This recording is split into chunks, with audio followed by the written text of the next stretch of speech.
What's up, everyone? Welcome back to the channel and welcome to my review of WrestleMania 33. So, I just finished up the show. I got my Mountain Dew, Baja Blast. Best Mountain Dew ever, or one of them anyway. I finished WrestleMania 33 this morning. I'm filming this the same day that 24/7 posted the WrestleMania 32 review. I finished Mania 33 this morning. You guys are seeing this the same week that I'm supposed to be posting it, but I'm filming it early. So I got the pen, got the clipboard, as always. So let's get into this show. Overall, it's pretty good, so let's do this. WrestleMania 33, it happened on April 2nd, 2017, at Camping World Stadium in Orlando, Florida, which is the Citrus Bowl arena. Same place that WrestleMania 24 happened 9 years earlier. There were 75,245 people in attendance. And let's quickly talk about this stage design. This was a really awesome stage. It's not the best one, but it's still a very good stage. I think it's awesome. Got the roller coaster and the big WrestleMania logo like on the globe. It's awesome. Now, we open the show with AJ Styles versus Shane McMahon. So if you saw 24/7's review of Mania 32, he mentioned during the Hell in a Cell match that Shane McMahon can't wrestle. And he named off a few of his decent matches he had. I think he forgot this one, because this one is awesome. Mind you, he did face AJ Styles, who is one of the greatest in-ring performers of all time.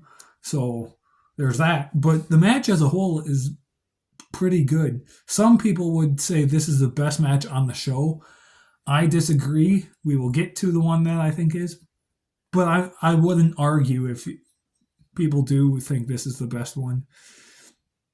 The build-up to this match was kind of decent, too. I remember SmackDown, because this was the first WrestleMania after they brought back the brand split. And SmackDown around this time, the first 6 months to a year after the brand split, was pretty good. It was actually pretty good. And so I remember the build up to this match actually being awesome. Shane McMahon actually didn't look too bad in this match. Yeah, say what you want. I think Shane McMahon is the best non-wrestler, if that makes sense. He was never, fully trained, I don't believe. But I think he's, self-trained. That's going to happen a lot, hitting my clipboard.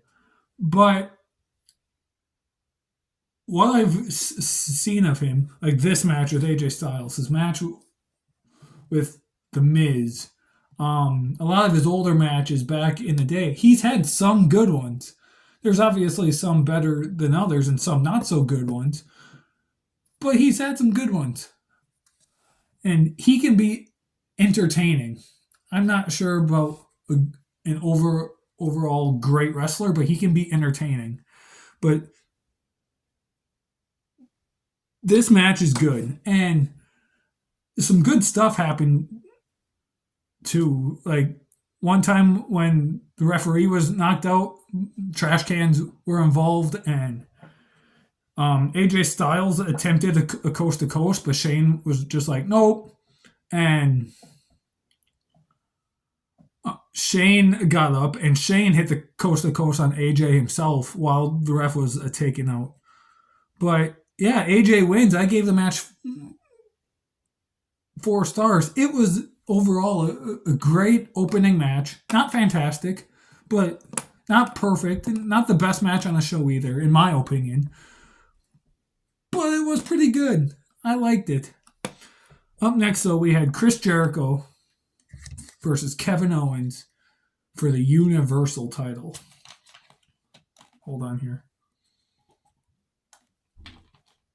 This match, too, was decent. And this was, surprisingly, Chris Jericho's final WrestleMania match. It's kind of funny because Chris Jericho, so this story here, the storyline to this match, the build up to this match was fantastic. Chris Jericho and Kevin Owens as a team was great. This was maybe the best version of Chris Jericho we ever had. I mean, you could argue that the 2008 Best in the World at What I Do a gimmick Jericho was amazing. But when he debuted this right here, the list of Jericho, that is a phenomenal version of Jericho. And teaming with a guy like Kevin Owens, who would have thought that that would work so well? And the story they had and the Festival of Friendship segment and all of that was just so good. And people walked out of this match unhappy. First off, Chris Jericho was unhappy because he felt like it was the best story going into this WrestleMania. So he thought it was an insult going on second because you either want a main event or you want to open Mania. Going on second is a tough spot to be on any match card, much less Mania. And he thought that was an insult, being the best story on the show. It should have been either the main event, the opening match, or the co-main event. And it wasn't. And that's why Jericho was unhappy. Vince was unhappy because afterwards, after the match, apparently, if you watch, there's a documentary on Peacock about Kevin Owens. It's like a 365 documentary or something. But even in a YouTube video with an interview on Jericho, apparently Vince McMahon hated this match. And Vince thinks or at the time thought it was one of the worst matches in WrestleMania history. And I'm just like mind blown at that because it's not. I guess Vince was unhappy because though Kevin was a heel, he didn't fight the way Vince McMahon pictured Kevin Owens to fight. And Kevin Owens and Vince McMahon didn't have the best relationship with each other at this point. It eventually got better over time, but at this point it wasn't the best. But this match was still good, and originally this match was supposed to be for the Universal title. But because Kevin Owens was supposed to keep the Universal title going into Mania and face Jericho. But because Goldberg decided to stick around through WrestleMania, those plans changed. And I'll talk about what Brock Lesnar's plans were supposed to be later when we talk about that match. But yeah, this was originally supposed to be for the Universal title, but those plans changed. Holy cow, we're over 9 minutes in and only on a second match. I gotta get moving here so it's not overly long. I'm rambling. But yeah, overall, I disagree with Vince. This is not one of the worst Mania matches of all time. Is it a great match? No, but it's good. I gave it 3 stars. Kevin Owens won. And Jericho wouldn't be around much longer after this. He would do a match at Payback, and then he did the greatest Royal Rumble in 2018, but like that's it. Some great stuff came out of this match, though. Like Kevin Owens with the one finger on the rope. That moment was awesome. Moving on. Let's get moving here so this isn't a 6-hour long video. We had a fatal four-way match for the Raw Women's title as the champion, Bayley, would defend against Charlotte Flair, Sasha Banks, and Nia Jax, and it was an elimination fatal four-way match. So, not a whole... I dropped my pen. Not a whole lot happened here starting out. And this was the shortest match up to this point. I think altogether it was like 10 or 11 minutes, which isn't super short, but compared to the other two, it's the shortest one so far. Yeah, overall, it was an okay match. The women's division at this time, I mean, mind you, this is only 7 years ago, and all of these women are still in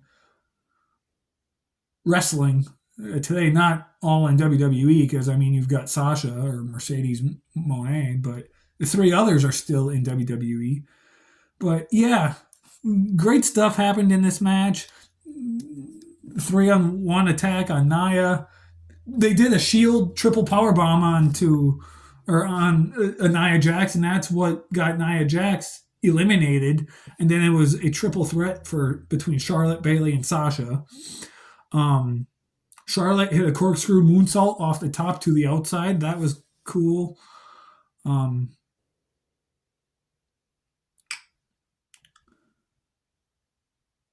Sasha got eliminated because there was a roll-up pin. I think it was Charlotte. But when she kicked out, Sasha went face first into the exposed turnbuckle, and that knocked her out, and she got pinned and eliminated. And it came down to Bayley and Charlotte one-on-one. Bayley hits the elbow drop on Charlotte. Bayley wins, retains her title. I gave it 2.5 stars. It was decent. Not a great match, not a terrible match, just kind of straight down the middle. It did what it needed to do. Did that make it better?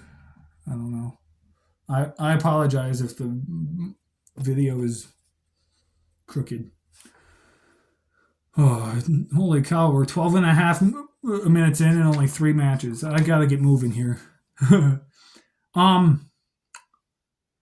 Raw Tag Team Title Fatal 4-Way match. Enzo Amore and Big Cass versus The Bar versus Gallows and Anderson, who were the champions going in, versus the return of the Hardy Boys.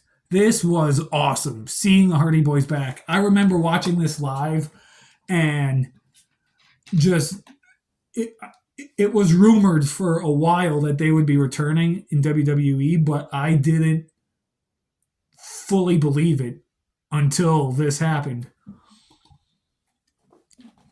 And I think they had a match the night before, like a Ring of Honor match or some indie promotion match the night before. And so, because of that, people thought that it wasn't going to happen, but it did, and it was great.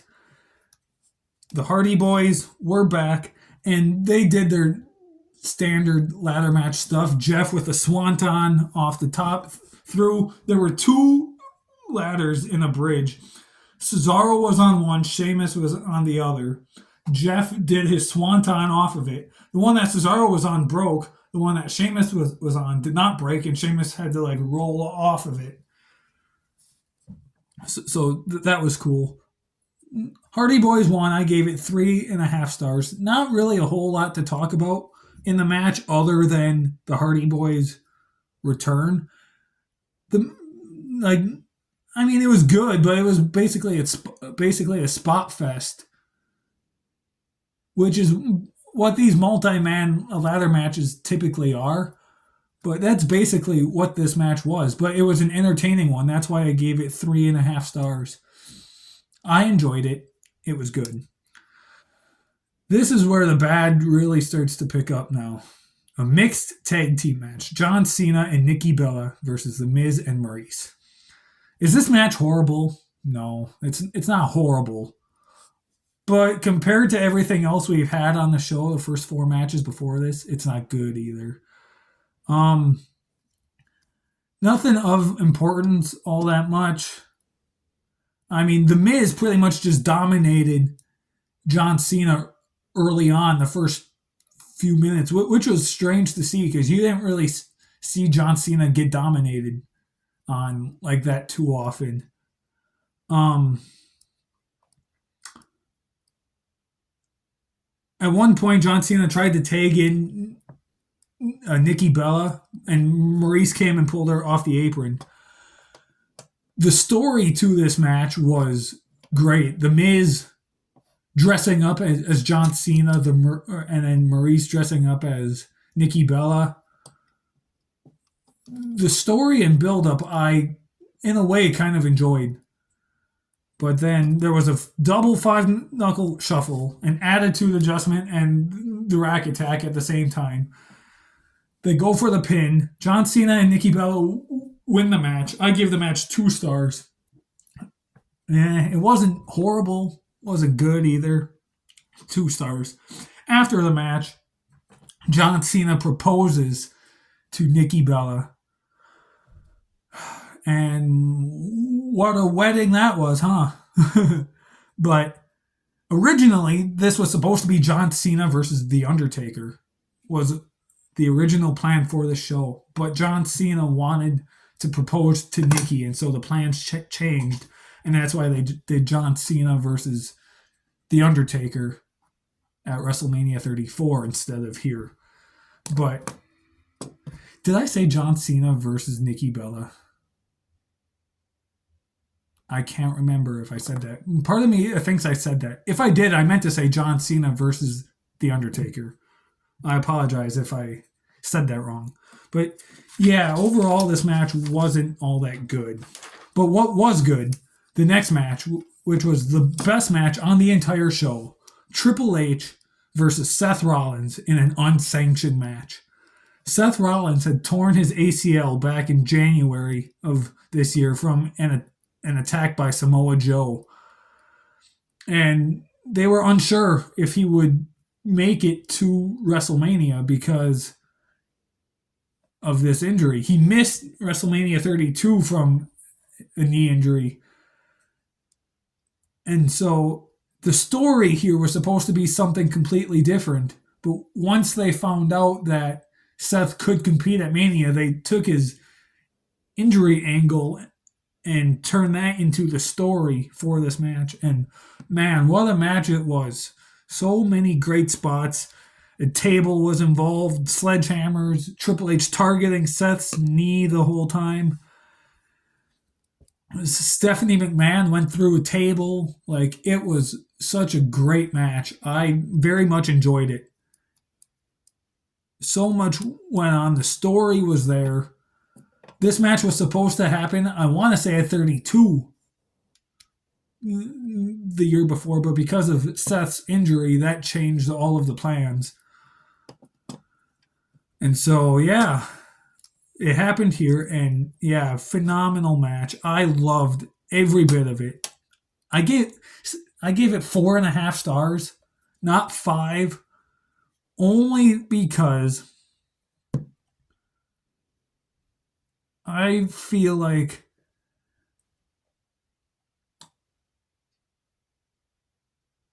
if this went a different way, as far as not who won, I think Seth won, and that was the right decision. But and the story was there. But when I say if this went a different way, I'm saying like I'm curious to see what the story was planned originally before Seth injured his knee, because it's possible that could have been a 5-star story after everything they've been through. I could be wrong. That's just a guess.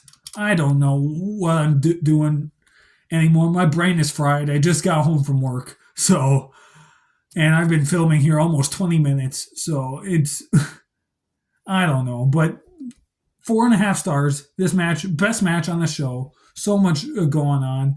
At one point, Triple H had Seth in, was it the Indian Death Lock, I think, on the outside of the ring.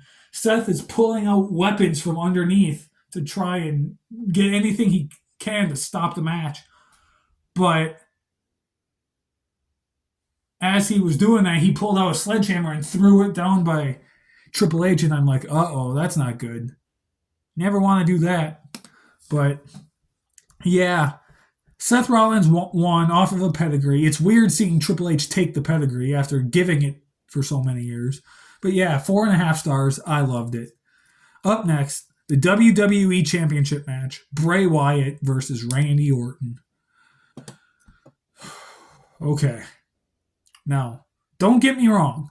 I am so glad that Bray Wyatt actually became. Oh, I got a notification. I'm so glad that Bray Wyatt actually became WWE champion. I'm just not happy at how long his title run was. He only had it, what, a month? He won it at the Elimination Chamber. I want to say he defended it once on SmackDown in the triple threat against AJ Styles and John Cena. I know the match happened, but I can't remember if it was a title match or not. I want to say it was. And then he defended it here against Randy Orton after Orton won the Royal Rumble. At the time, Orton was part of the Wyatt family. He returned, I want to say it was Battleground 2016, and then the brand split happened. And we got Randy Orton joining the Wyatt family. Orton and Bray Wyatt became the SmackDown Tag Team Champions at one point. Then they lost them, but Randy Orton won the Royal Rumble and then chose Bray Wyatt to face at WrestleMania. After Bray Wyatt won the title inside the Elimination Chamber. And so the build-up to this match was awesome. I liked the whole story of Orton leaving the Wyatt family and all that stuff. I love the whole story there. There were some good things that happened in this match, but not a lot. Like the 3D graphics on the ring mat was terrible. That part sucked. But some good moves, like Bray Wyatt hit Orton with a Sister Abigail into the barricade. That was cool. There was an RKO on the floor on the outside. And then the stuff in the ring, besides the 3D graphics, was solid. Like, it wasn't bad, wasn't good either. I gave it 2 stars. Randy Orton I want to say he became a 13-time champion here. And then let's not forget how the rest of Orton's title reign was. He beat Bray in the House of Horrors match, and then he fought Jinder Mahal and lost it. Yeah. But, yeah, the match as a whole, 2 stars. It wasn't great, but it is what it is. This would sadly be Bray Wyatt's last match on the main WrestleMania card until 36, if you count the Firefly Funhouse as a match. If you don't, then it would be 37. But because 34, he did something on the kickoff show after Matt Hardy won the Andre the Giant Battle Royal, and he wasn't on 35. So, yeah, Orton won. I gave it 2 stars. Up next, though, is the Universal title match between Brock Lesnar and the champion, Goldberg. So, the crowd was there for this match. Like, the crowd was hot. This was the best match these 2 men ever had. So, I watched their match at WrestleMania 20 back when 24/7 did that review. I watched their match then. And then a couple days ago, before I watched this, I watched their match again at Survivor Series.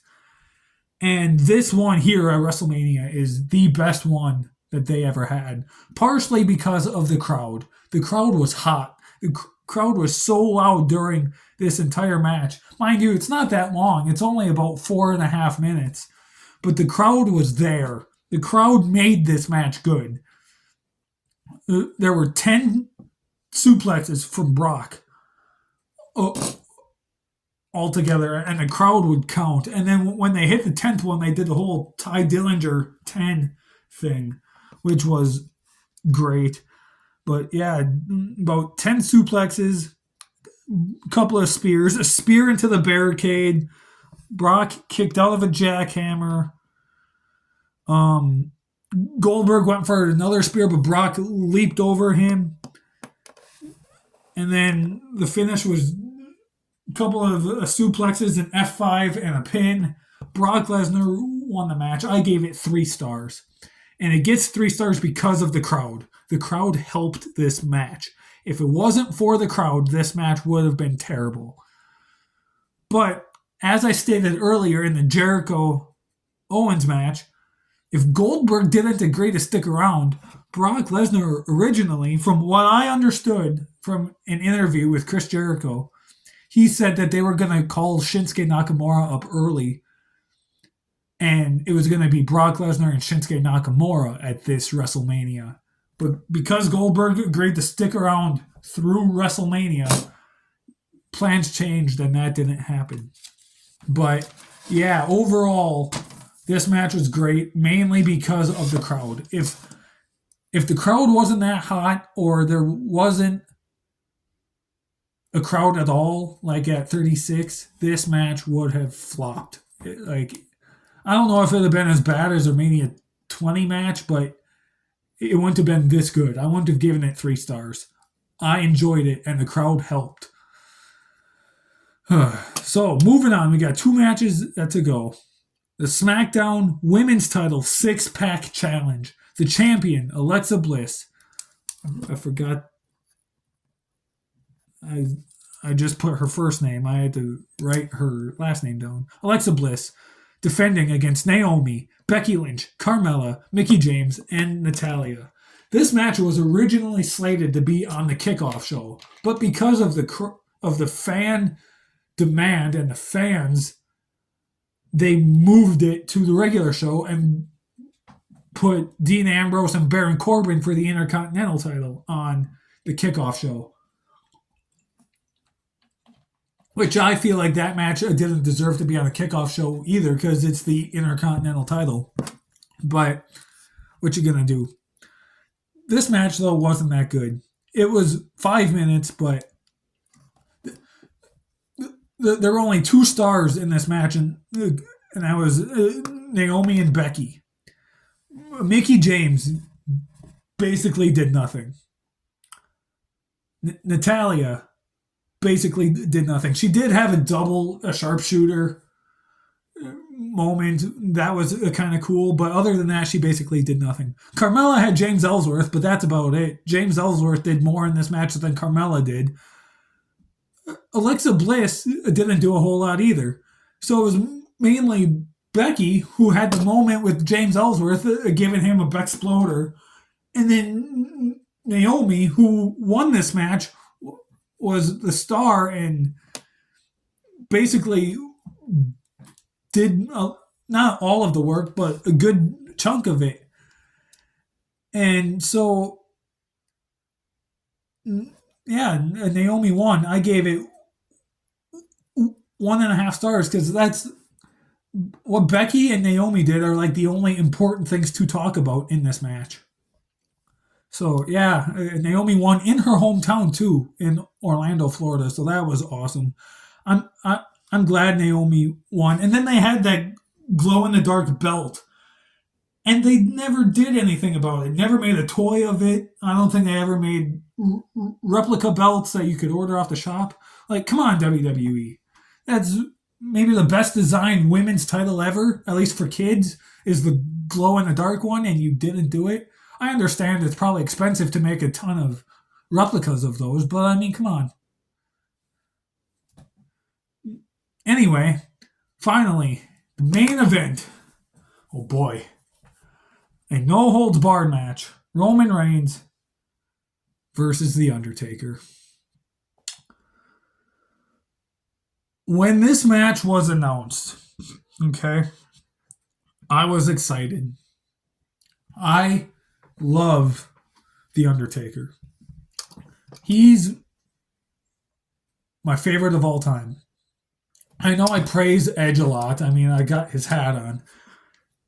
Like, here's Undertaker on my favorite of all time list. Edge is like right here. Like, depending on the day, some days I may say Edge is better. So I love The Undertaker. And when this match was announced, I was excited. Though I wasn't the biggest Reigns fan at the time, I didn't hate him either. There were a lot of people that hated Roman Reigns at this time. 24/7 was one of them. I didn't. I wasn't his biggest fan, but I didn't have a problem with him either. And so when this match was announced, I was like, okay, this could be good. I didn't think it'd be great, but I didn't think it'd be quite this bad either going in. And it's clear Undertaker should not have been in the ring that year. If you watched his Last Ride documentary that came out, he even stated that he shouldn't have been in the ring that year because he just wasn't in the best shape. He had a very bad hip, and he put on weight. He just starting out the first 3 or 4 minutes of the match, he didn't look that bad. But as the match went on, he looked worse and worse and worse and worse. And I hate talking bad about The Undertaker, but it's the truth. He did. And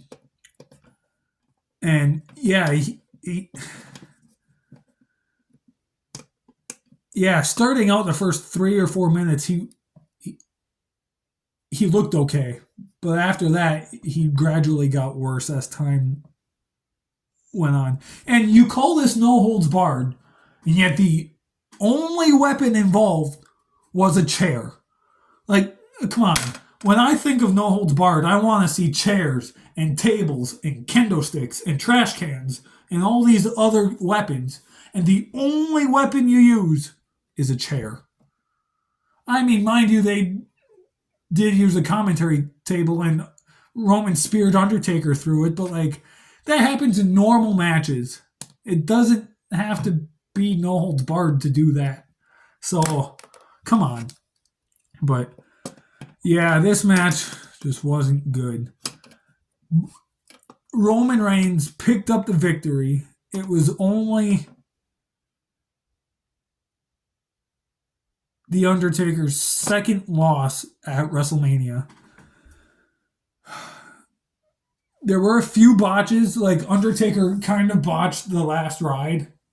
So he was in the corner, Reigns was up doing the punches, and Taker grabbed him, but he couldn't lift him up. So it was basically just your standard power bomb is basically what Taker did. And then it seemed like there was a moment where Roman Reigns was going to try to go for the tombstone, and he flipped backwards, and he was going to try to pick up Undertaker for it, but he just couldn't get Undertaker up. And I don't know if that was Reigns' fault or if that was Undertaker's fault because he couldn't jump and get himself up. I'm not quite sure whose fault that was, but this match wasn't good. Roman Reigns won. I gave it 2 stars. After the match, and I honestly forgot this moment happened. Somehow, I don't know how I forgot, Undertaker stays in the ring. He takes off his gloves, puts them down. Takes off his hat, his jacket, puts that down, and his hat, puts that down, and leaves the ring. Keeps his gear in there, signifying that he officially retired. If you watch the Last Ride documentary, he goes into detail about this. He fully intended on retiring. Going into that show, his intentions were to retire. That's why he did that. But when he got around to watching this match back, he realized how bad it was. And he didn't want to go out like that. He didn't want his last match to be a match that bad. And honestly, I don't blame him. If I were in his shoes, I would be the same way. I wouldn't want my last match to be a bad match like that either. I would want my last match to be memorable in a good way. And I think he finally got that in the Boneyard match, but that's why he stuck around for 3 more years after this, trying to find a match that he was happy enough with that he would be okay retiring. And so that's why he didn't stay retired, because he wasn't happy with how this match happened. And I don't blame him. at least he knows this match wasn't good. But yeah, oh, that was it. That was my review of Mania 33. Overall, the show as a whole was pretty good. I liked it. I'd give it 6.5, maybe 7 out of 10 at the highest. I wouldn't go any higher. The good stuff was very good. The bad stuff, not so bad.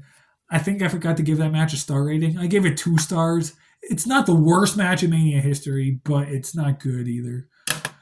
But anyway, that was it. That was my review of WrestleMania 33. I hope you guys enjoyed it. Next time, hold on a second. Next time you see me, or next time I'm sorry, my brain is fried. I just got done with work and I filmed a 36-minute review here. Next week, you will get a review of WrestleMania 34 with 24/7, which isn't a bad Mania, but it's not one of the best either. It's just kind of a middle-of-the-road Mania. That main event sucks. I don't think it's quite as bad as this one, but it still sucks. It's the worst Brock and Roman match for sure. But anyway, next time you see me will be my review of WrestleMania 35, which that show is so long I have to start watching it like last week just to watch it in time for the review. But yeah, we're almost done, guys. We have like 5 or 6 of these left. So I'm excited to wrap this up. I've only got 3 reviews left. 24/7's got 3 reviews left, and then we're done with these. So yeah, that was it. Thank you so much for watching. Hope you guys enjoyed it. See you next time.